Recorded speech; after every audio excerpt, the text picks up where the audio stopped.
Assalamualaikum warahmatullahi wabarakatuh.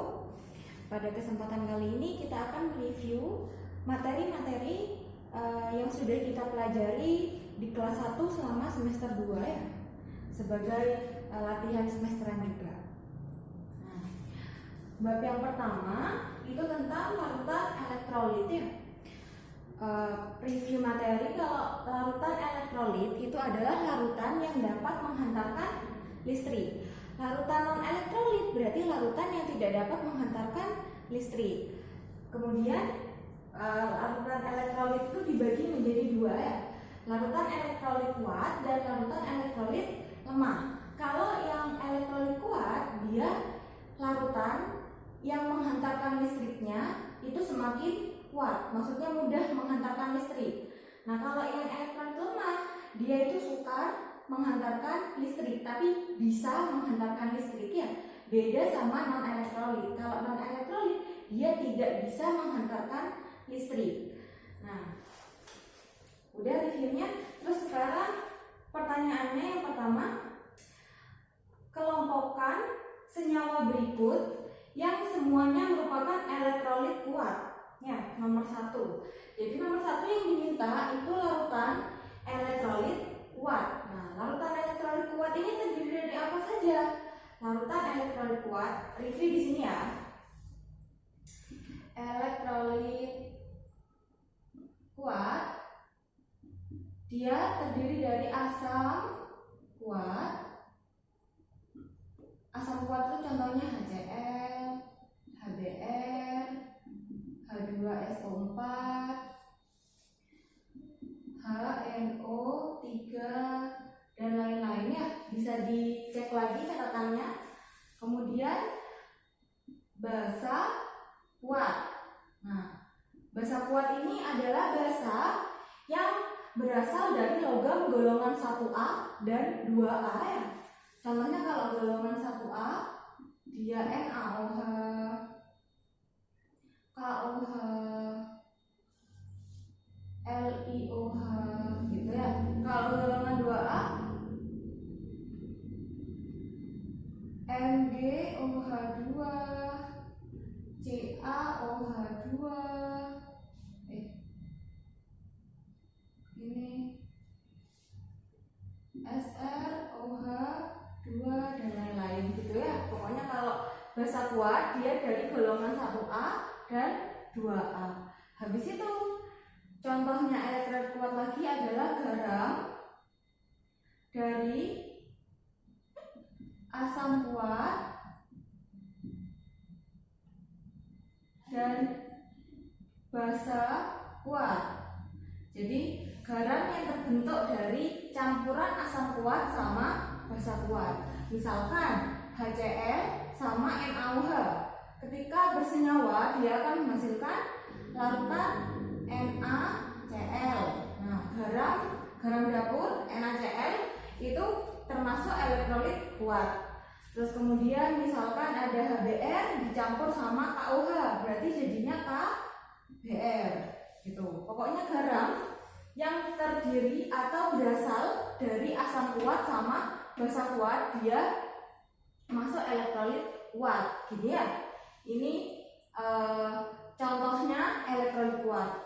Kemudian kita kembali ke soal. Nah, di soal ini yang diminta dari opsi A sampai E mana yang semuanya elektrolit kuat. Jadi kita buka satu-satu ya. Opsi yang A ini HCl. HCl tadi asam kuat, benar ya? Benar. HNO3 asam kuat juga, benar. KOH dia basa kuat, benar ya? Terus NaBr ini garam yang terdiri dari Na yang berasal dari NaOH kuat ya, Br dari HBr, berarti garamnya juga kuat. Ini ya. Terus yang B, berarti jawabannya yang A ya. Terus kita cek juga wes yang B. Yang B salahnya di mana? Yang bukan elektrolit kuat. CuI ya. CuI ini kan garam tapi bukan berasal dari asam kuat sama basa kuat. Berarti CuI salah. H2S ini asam sulfida. Asam sulfida itu asam lemah, bukan asam kuat ya, salah. MgOH ini yang kuat. Terus HPO4 ini asam kuat, asam lemah, berarti bukan juga. Kemudian yang C, yang salah berarti HgSO4 salah. NH4OH ini salah, dia basa lemah. H2CO3 juga salah, CH3COH juga salah. Berarti yang C ini lemah semua ya, elektrolit lemah. Terus yang D ini NaOH benar, K2SO4 benar, HCN-nya salah, AlOH3-nya yang salah. Terus yang E, CH3CONA. CH3CONA ini garam juga. Garamnya dari CH3COO sama Na. Na-nya dari NaOH. Tapi CH3COO-nya bukan dari asam kuat, berarti salah ya, garam lemah. FeOH ini basa lemah, HBr asam kuat, CaCN2 garam kuat ya. Berarti jawabannya yang A ya.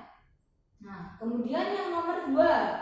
Nomor 2 itu pertanyaannya, daya listrik terbesar akan diberikan oleh larutan mana? Ya. Nah, sekarang kita analisis satu-satu A sampai E. Jadi kalau yang A HCl tadi itu asam kuat ya. Asam kuat berarti kemungkinan memiliki daya hantar yang besar. Berarti HCl mungkin. H2SO4 juga dia asam kuat, berarti mungkin juga ya. H2SO4 juga benar ya. Terus CH3COH dia asam lemah, asam cuka dia salah. Nah, berarti kita membandingkan A, B sama C. Kalau gini sama-sama asam kuat, berarti kita membandingkan jumlah ion dalam senyawanya ya. Kalau HCl dia kalau mengion, dia akan menghasilkan 1 ion H+ sama 1 ion Cl-. Berarti jumlah ionnya berapa? 2 ya. Satunya H+, satunya Cl-. 2 berarti. Kemudian yang H2SO4. H2SO4 kalau diionkan, dia akan menghasilkan 2 H+ sama 1 SO4 2-. Jadi jumlah ionnya berapa? H+-nya ada 2, SO4-nya ada 1, berarti jumlahnya 3. Ya, berarti semakin banyak jumlah ionnya, semakin mudah menghantarkan listriknya. Berarti yang HCl gugur ya. Nah, kemudian berarti kita membandingkan H2SO4 yang di opsi B dia konsentrasinya 0,1, di opsi C 0,05. Berarti yang paling besar konsentrasinya yang mana? Nah, kita tahu kan ya, semakin pekat atau semakin besar konsentrasinya, berarti jumlah ion dalam larutan tersebut semakin banyak ya. 0,1 sama 0,05 besaran mana? Besaran 0,1 ya, berarti jawabannya daya hantar terbesar ada pada H2SO4 0,1 molar. Ini gugur ya karena lebih kecil. Nah, udah ya. Ingat larutan elektrolit. Nah, kemudian ini saya hapus ya. Kemudian bab berikutnya itu mengenai redox. Redox itu reduksi oksidasi ya, reduksi oksidasi. Nah, ini pertanyaannya nomor 3. Nitrogen dengan bilangan oksidasi +1 terdapat pada senyawa mana? Nah, masih ingat cara mencari bilog? Berarti kita harus hafal bilognya masing-masing unsur ya. Kita cek satu-satu. Opsi A, yang A HNO3 ya, HNO3. Yang ditanya N.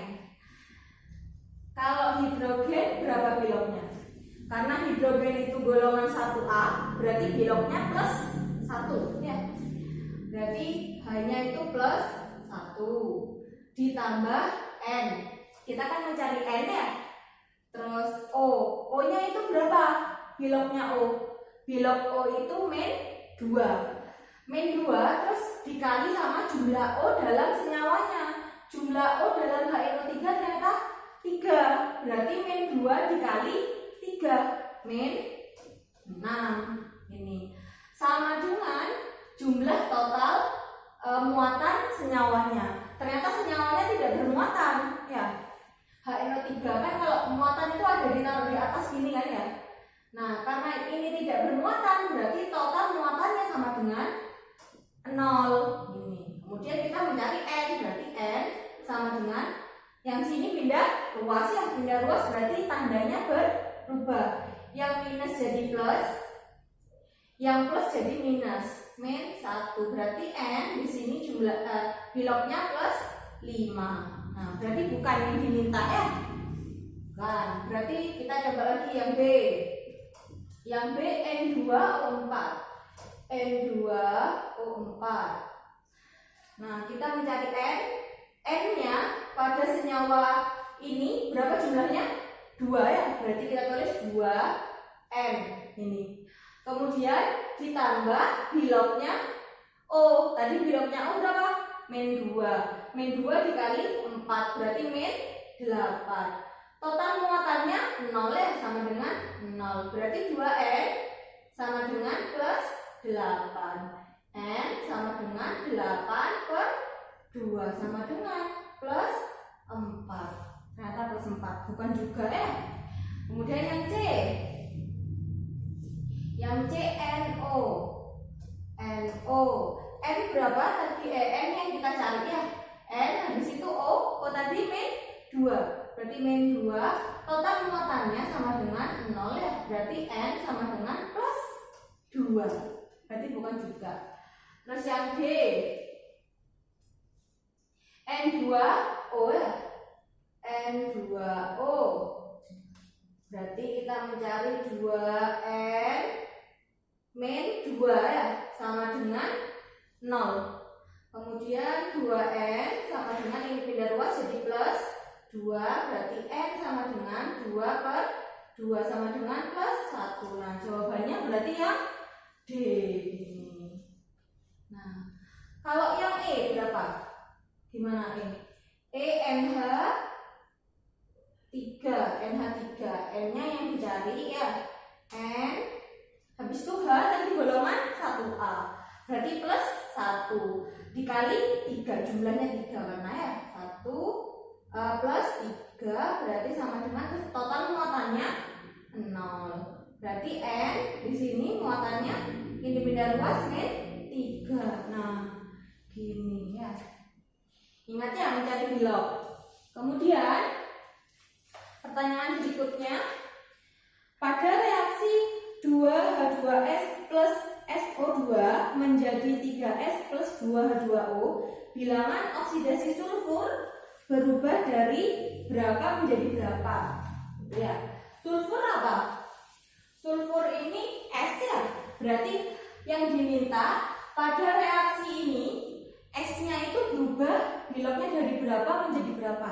Jadi kita mencari bilognya S masing-masing dulu ya. Yang pertama S-nya kan ada di sini, H2S ada di sini, ada di SO2 sama di S ini ya. Jadi kita hitung yang ini dulu ya, H2S. Nah, kalau menghitung bilog, koefisien di depan ini tidak tidak mempengaruhi ya. Yang mempengaruhi itu angka yang di belakangnya unsur gitu. Jadi kalau 2H2O kayak gini tidak mempengaruhi perhitungan bilog ya. Nah, jadi yang pertama H2S, S-nya yang dicari berarti kita dapat datanya H ya. H tadi golongan 1 berarti plus 1, jumlahnya 2 jadinya plus 2. Plus 2 ditambah S ya. S yang kita cari sama dengan total muatannya 0. Berarti sama dengan 0. S-nya sama dengan ini pindah ruas min 2. Berarti S dalam H2S itu min 2. Nah, kemudian S pada SO2. S-nya yang kita cari O tadi min Min 2 dikali jumlahnya O dalam senyawa ya. Jumlah O dalam SO2 2, berarti min 4. 2 dikali 2. Total muatannya di sini 0 ya, berarti sama dengan 0. S-nya sama dengan yang ini pindah ruas jadinya plus 4. Jadi plus 4 ya. Kemudian dalam 3S ini, kalau bilog unsur bebas itu berapa? 0 ya. Berarti S pada reaksi ini berubah dari bilog S pada reaksi berubah dari min 2 dan plus 4 menjadi 0. Nah, gini. Review lagi wes. Kalau misalkan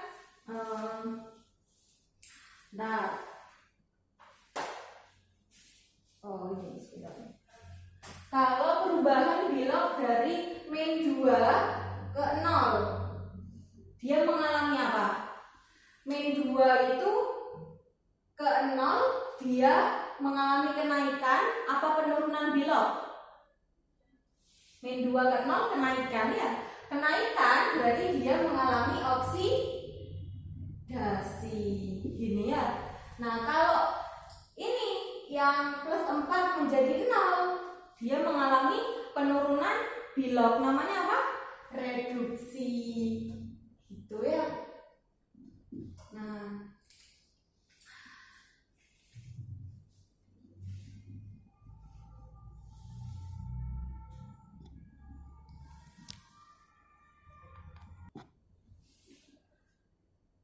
Nah, ini soal berikutnya ya. Soal berikutnya ini babnya tentang tata nama senyawa ya.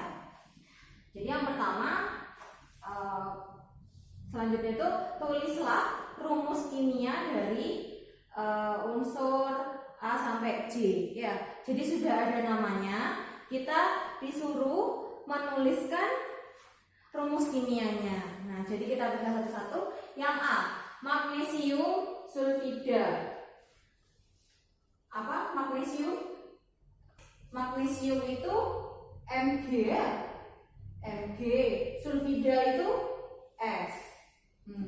Nah, magnesium sulfida kalau dari tata namanya, karena dia tidak tidak menggunakan di, mono, tetra, tri kayak gitu, berarti dia itu senyawa ionik. Nah, senyawa ionik itu terdiri dari kation yang berasal dari logam dan anion yang berasal dari non logam. Nah, magnesium kan logam ya, dia golongan 2. Golongan 2 berarti dia memiliki bilog 2 plus. Yang sulfida S itu 2 min. Nah, kalau dia bersenyawa berarti menghasilkan rumus kimia apa? Mg S. Gini ya. Nah, udah, ini ditambah gini ya. Terus yang B, natrium nitrida. Natrium apa? Natrium itu Na ya. Na karena golongan 1A berarti Na plus 1. Nitrida. Nitrida ini N ya. N itu bilognya min 3. Nah, kalau dia bersenyawa, dia akan membentuk bilognya itu nanti bertukar ya. Jadi yang satu, bilog yang satu ini nanti miliknya N. Nah, gini. Yang 3 nanti jadi miliknya Na gitu. Jadinya apa? Na3N. Gini ya. Ya. Kemudian besi 2 klorida. Nah, berarti besinya, kalau besi 2 maksudnya besinya itu bilognya 2 plus. Berarti Fe2 plus ini ditambah klorida. Klorida itu apa? Cl ya. Cl itu golongan halida berarti ya. Golongan halida itu semua biloknya min 1, berarti Cl min 1. Nah, kalau bersenyawa membentuk apa? FeCl2 gini ya. Kemudian silikon tetrafluorida. Nah, silikon tetrafluorida kalau dia menggunakan awalan tetra di tadi itu berarti dia senyawa kovalen, bukan ion lagi ya. Review. Nah, jadi yang pertama kalau ini gimana? Silikon tetrafluorida. Silikon itu Si ya. Si. Terus tetra itu berapa? 4. Fluorida F. Ya, berarti kalau ini silikon tetrafluorida senyawanya apa? Si-nya 1 ya. Fluoridanya jumlahnya 4. Gini ya maksudnya. Nah, habis itu karbon disulfida. Karbon itu apa? C. Ya. Terus di jumlahnya berapa? 2 ya. Di itu 2, sulfida itu S. Jadinya C-nya 1, S-nya jumlahnya 2. Gini ya. Nah, terus yang ini iodium monoklorida. Iodium itu I ya. I. Habis itu mono berapa? Mono itu 1. Ya, klorida Cl. Jadinya membentuk apa? I Cl. Gini ya. Nah, habis itu ini aluminium nitrat. Nah, kalau ini udah namanya nitrat ya, berarti itu jumlah anion dia tergolong anion yang poliatomik ya, yang bilok ya, yang unsurnya banyak. Nah, untuk menghafalkan anion sama kation yang poliatomik sudah ada tabelnya ya. Kalau lupa dibuka lagi catatannya di bukunya. Nah, sekarang kita kerjakan yang B. Aluminium nitrat. Aluminium berarti Al ya. Al. Terus karena dia tidak menggunakan awalan di tritetra, berarti dia tergolong senyawa ionik. Kalau senyawa ionik berarti tadi berasal dari kation sama anion ya. Berarti kationnya yang aluminium. Al-nya dia biloknya 3 plus. Habis itu nitrat. Nitrat berapa nitrat? Nitrat itu nama senyawanya NO3-1 ya. NO3-1 berarti kalau dia bersenyawa membentuk Al NO3 3 kali ya. Biloknya bertukar, yang 3 nanti jadi punyanya NO ya, yang min 1 jadi punyanya Al-nya 1 kan ya gitu. Yang sekarang barium sulfat. Barium apa? Ba ya. Ba golongan 2A. Golongan 2 berarti 2 plus ini ya. Habis itu sulfat. Sulfat apa? SO4 2 min ya. Jadinya kan gini, Ba kan bertukar 2 ya. Ba2 SO4 2 kali gini. Tapi penulisan senyawa itu yang perbandingan paling kecil. Kalau 2 sama 2 berarti kan bisa dikecilkan menjadi dibagi 2 ya. Jadinya Ba SO4 gini. Nah, kemudian yang berarti pakainya ini ya, jangan pakai yang atas. Habis itu yang I, besi 3 karbonat. Besi 3 berarti maksudnya besinya biloknya 3 plus ya. Besi apa? Fe ya. Fe 3 plus ditambah karbonat. Karbonat apa? CO3 2 min. Nah, jadinya gimana? Bertukaran ya? Berarti Fe jadi 2 ini punyanya CO3 ya. Terus CO3 3 gini ya. Nah, kemudian yang J tembaga 2 sianida. Tembaga apa? Tembaga 2 ya, berarti Cu-nya biloknya 2. Jadinya Cu2 plus ditambah sianida. Sianida apa? Cn. Gini ya.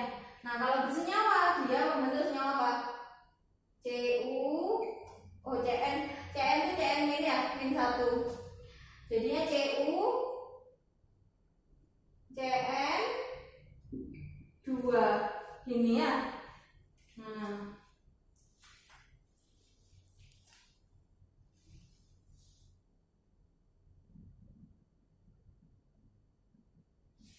oke, soal selanjutnya, berilah nama senyawa berikut. Jadi yang ini dibalik, sudah ada rumus kimianya, kita disuruh memberi nama senyawa. Ya, kita kerjakan satu-satu ya. Nomor 1 yang A, AlBr3. Kira-kira senyawa apa?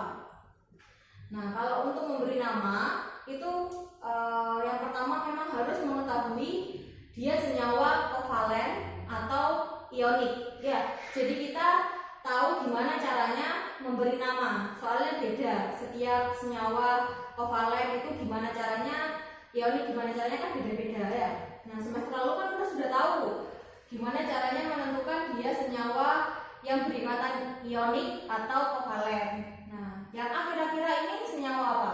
Ionik apa kovalen? Ionik ya, karena dia terdiri dari unsur logam dan non logam. Logamnya yang mana? Al ya. Br-nya kan non logam, berarti dia ionik. Saya tulis di sini ya. Ionik. Nah, kalau nama ionik jadi gimana? Kationnya dulu yang ditulis ya, baru anionnya. Nah, sekarang aluminium, Al itu kan aluminium ya. Aluminiumnya itu kationnya, anionnya Br-nya. Nah, kalau di ionik jumlahnya 3, 2 itu tidak usah ditulis, jadi langsung ditulis saja kation sama anionnya namanya apa. Nah, gitu. Berarti ini namanya kationnya namanya aluminium ya.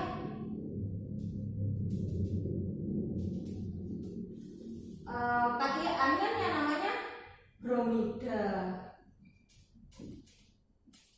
Belakangnya ida pasti kan ya. Nah, gitu. Ingat kan? Terus yang B, Cu2O. Senyawa ionik juga ya. Ionik. Nah, tapi Cu ini logam golongan transisi. Logam golongan transisi itu memiliki bilok yang banyak, nggak pasti kayak logam utama. Kayak logam golongan 1 sama golongan 2A kan biloknya pasti. Golongan 1A biloknya plus 1, golongan 2A biloknya plus 2. Nah, kalau di golongan transisi dia itu biloknya banyak. Contohnya kayak tadi besi. Besi itu bisa mempunyai bilok plus 3, bisa. Dia juga bisa plus 2 gitu. Jadi logam pada golongan transisi dia biloknya banyak. Oleh sebab itu penamaan ionik dari logam yang transisi itu dikasih apa? Romawi, angka Romawi. Lah, angka Romawinya ini menunjukkan berapa biloknya. Ya, sesuai ya. Kalau besinya dia itu plus 3 berarti ditulis plus 3 gitu.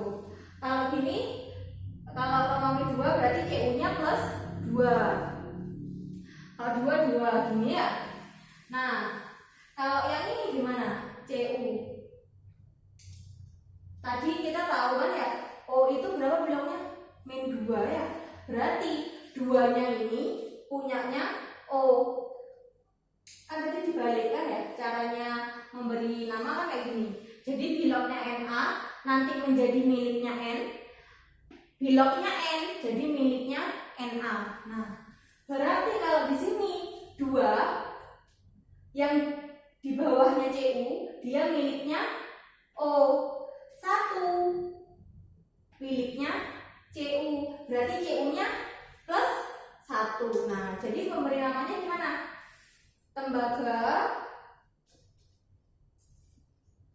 1 gitu ya. Nah, kemudian ini SO2, senyawa kovalen karena dia sama-sama non logam. S itu non logam, O itu juga non logam. Nah, jadi penamaannya ini ditulis ada awalan di, tri, tetra, kayak gitu, penta, kayak gitu ya. Jadi di sini ditulisnya gimana? S-nya namanya apa jadinya? S itu belerang ya, belerang. O-nya jumlahnya 2, berarti belerang dioksida, gitu ya. Nah, kemudian yang bawah Fe2S3, berarti dia kebalikannya. Nah, yang 2 ini miliknya S, yang 3 miliknya Fe. Nah, jadi namanya gimana? Fe tadi besi ya, besi. Karena 3 punyanya Fe berarti besi 3. S tadi apa? Sulfida ya.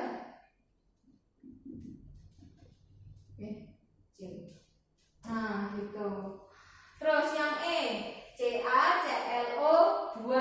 Nah, ini berarti penamaan ionik yang kation sama anionnya poliatomik ya.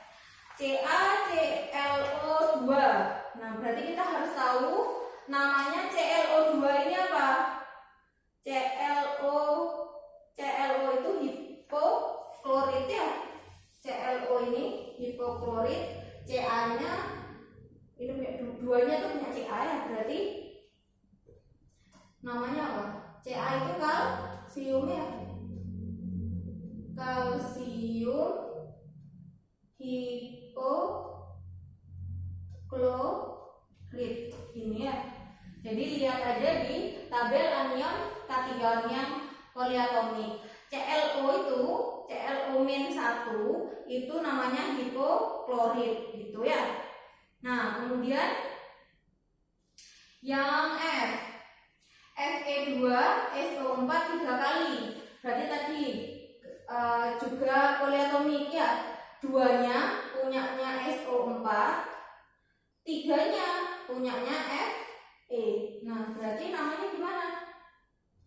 Besi, karena bilangnya 3, berarti 3 ya. Besi 3, SO4 namanya apa? Sulfat. Besi 3 sulfat gitu ya. Kemudian yang G, ini semua poliatomik. NH, berarti ini terdiri dari NH4 sama Cr2O7. Jadi kita harus tahu namanya masing-masing anion sama kationnya dulu. NH4 apa namanya? Amonium. Cr2O7 namanya dikromat, berarti namanya amonium dikromat. Gini ya. Terus yang H, HClO3. Nah, kalau ada H gini ya, H gini berarti penamaan asam. Kalau H itu asam, kalau OH basa ya. Berarti ini namanya nanti ditambahin asam, bukan hidrogen namanya ya. Berarti ini asam.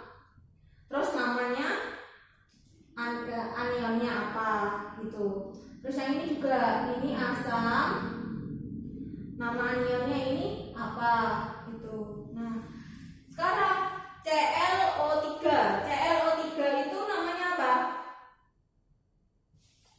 Klorat ya, asam klorat berarti gitu. Kalau ClO4 namanya kromat. Nah, berarti yang atas itu asam klorat, yang bawah asam kromat gitu. Terus yang terakhir yang J, CuSO4 titik 5H2O. Berarti ini senyawa hidrat ya, senyawa hidrat. senyawa hidrat berarti kita kasih nama dulu yang sini. CuSO4 berarti namanya apa? Tembaga 2 sulfat ya. Karena tembaganya di situ biloknya 2 ya. Tembaga 2 sulfat. Terus yang ini namanya hidrat. Hidratnya berapa? Nah, kalau 5 apa? Penta. Berarti namanya tembaga 2 sulfat penta hidrat. Gini. Ya. Dah.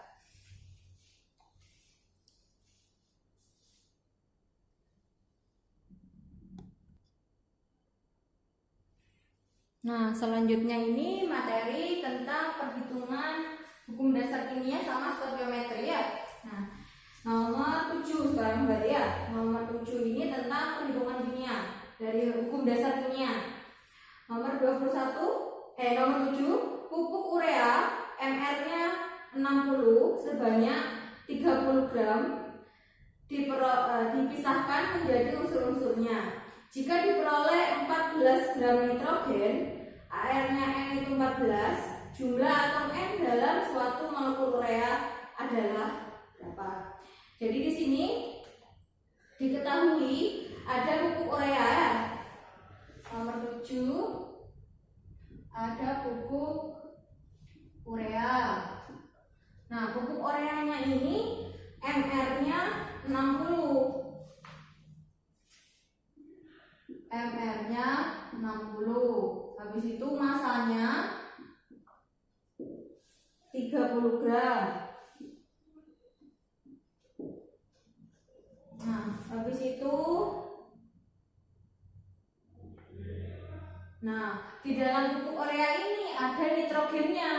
Ternyata nitrogennya itu masanya 14 gram. Kemudian AR-nya N itu 14 juga. Nah, AR-nya N itu 14. Yang ditanya adalah jumlah N, jumlah atom N dalam urea. Yang ditanya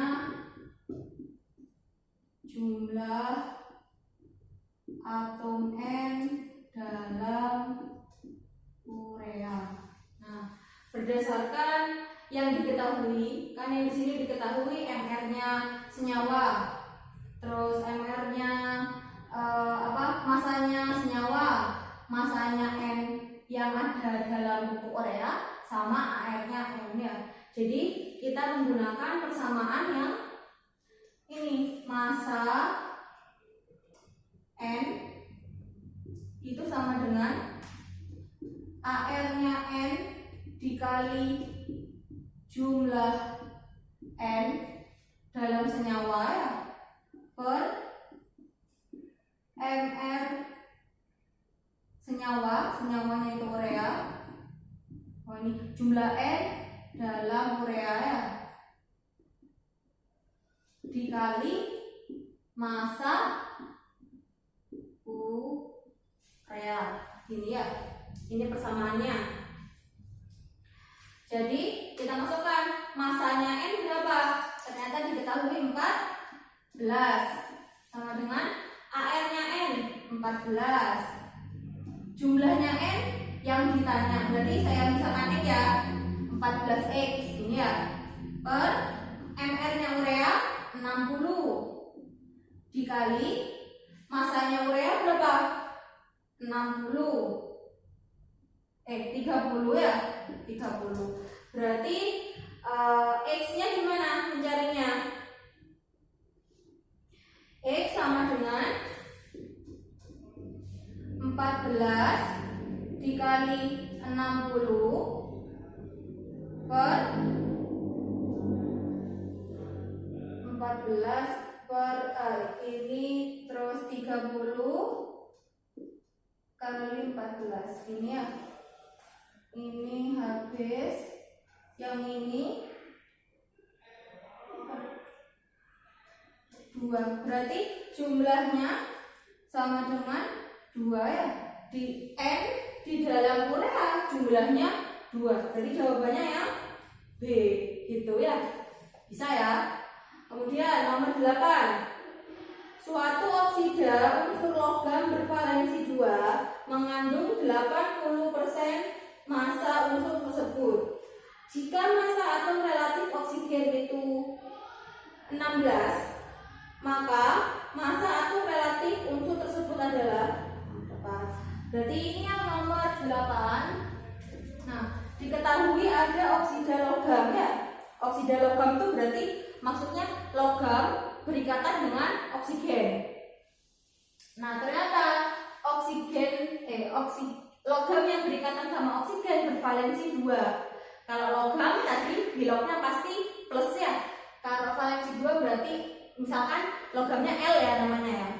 L-nya berarti 2 plus karena dia bervalensi 2. Kemudian berikatan sama oksigen.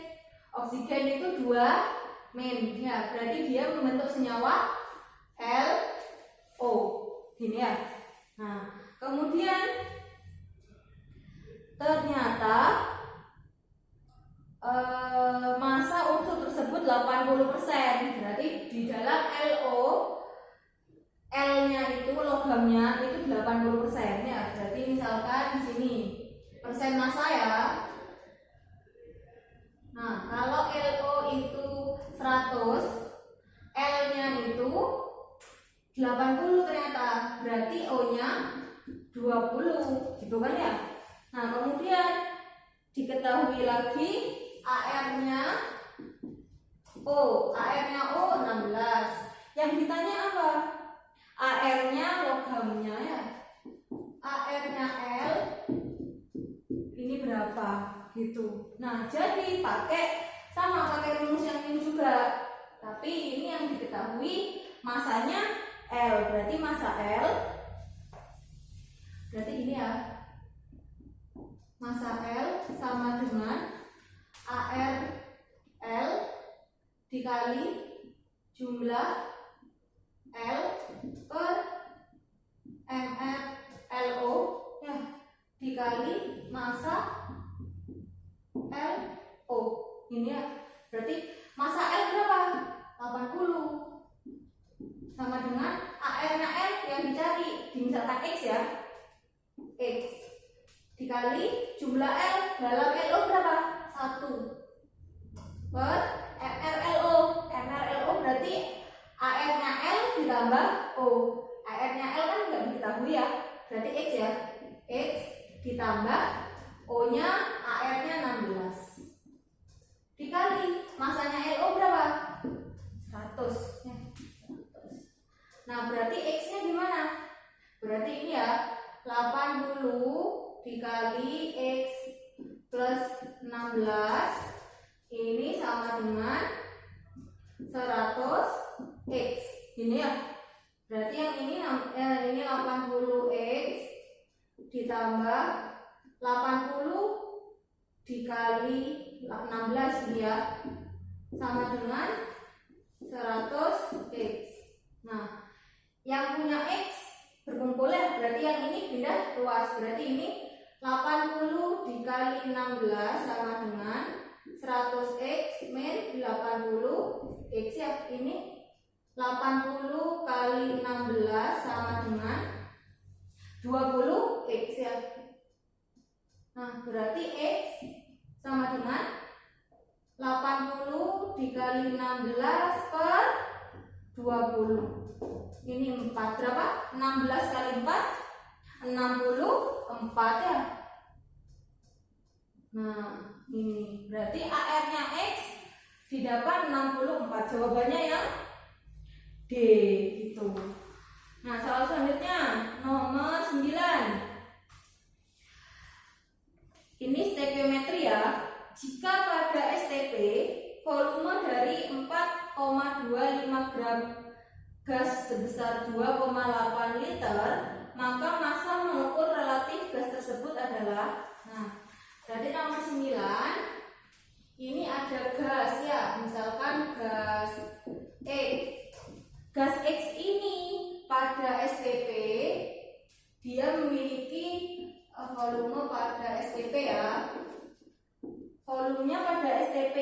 2,8 liter. Habis itu masanya 4,25.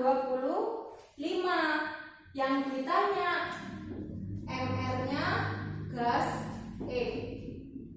Nah, jadi pakai persamaan apa? Karena diketahui dia pada kondisi STP, berarti pakai persamaannya. Mencari volume pada kondisi STP ya. Volume pada STP sama dengan mol dikali 22,4. Gini ya. Masukkan guys, berarti volumenya diketahui 2,8 mol. Molnya nggak diketahui ya, yang diketahui massa ya. Berarti hubungannya mol sama massa apa? Mol itu sama dengan massa per mR ya, dikali 22,4. Nanti ini kita yang mencari mR-nya. Dimasukkan guys, 2,8. Massanya berapa?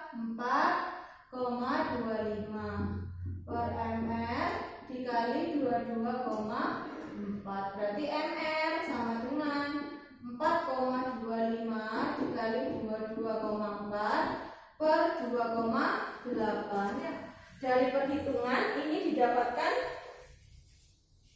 hasilnya 34. Nah, gitu.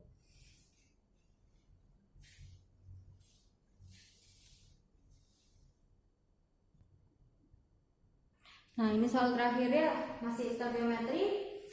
Asam askorbat mengandung 40,92% unsur C, 4,58 unsur H, dan 54,5 unsur O. Jadi di dalam asam askorbat dia mengandung unsur C, H, sama O dengan presentasi masing-masing ya.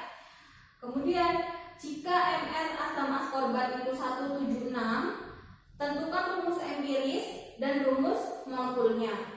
Masih ingat ya? Rumus empiris itu rumus molekul yang sederhana, yang paling sederhana, bukan rumus sebenarnya. Ya, kalau rumus molekul adalah rumus sebenarnya dari senyawa tersebut. Berarti nggak usah dikecilkan jadi perbandingan paling sederhana gitu. Nah, yang pertama kita harus mencari rumus empirisnya dulu untuk mendapatkan rumus molekul. Masih ingat ya? Untuk mencari rumus empiris itu berarti kalian harus membandingkan mol masing-masing unsur yang ada dalam senyawa tersebut. Nah, di dalam senyawa ini ternyata ada unsur C, ada unsur H, ada unsur O. Presentase yang ada dianggap presentase massa. Berarti di 40,92% berarti dianggap 40,92 gram gitu ya. Nah, ini perbandingan mol ya. Perbandingan mol. Berarti kalau mol itu massa per AR karena unsurnya. Berarti yang C 40,92 per 12. AR-nya C kan 12 ya. Dibanding punyanya H 4,58 per 1 ya. Yang O 54,5 per 16. Terus hitung 40,92 per 12 itu 3,41 dibanding ini 4,58. 54,5 per 16 itu 3,41. Nah, ini disederhanakan menjadi 3:4:3. Berarti rumus empirisnya gimana? Rumus empiris C-nya 3, H-nya 4, O-nya 3. Ini ya, ini rumus empirisnya ketemu udah. Nah, kemudian rumus molekulnya. Rumus molekul itu gimana? Rumus molekul. Rumus molekul itu rumus empiris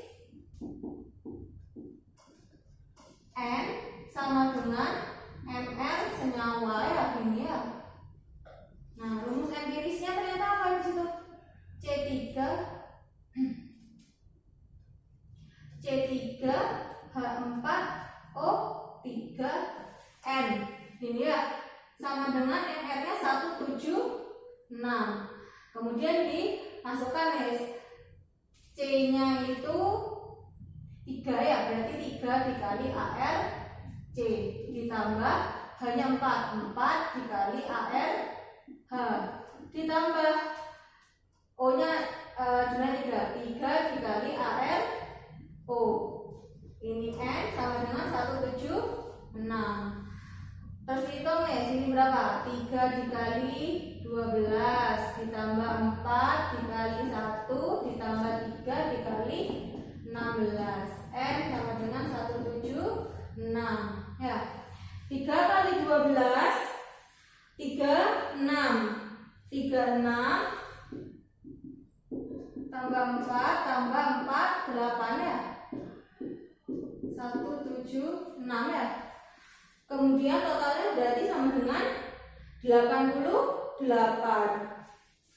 Ini 88 maka ini N 176. Berarti N-nya sama dengan 2 ya. N-nya sama dengan 2. Berarti gimana rumus molekulnya? Rumus molekul sama dengan C3 H4O3 N-nya 2. Gini ya. Berarti jadinya apa? C6 H8O6. Nah, ini rumus molekulnya ya. Udah. Sekian pembahasan review materi kelas 10. Semoga kalian ingat sama materi-materi sebelumnya di semester 2 dan semoga membantu kalian saat menghadapi ujian semesteran.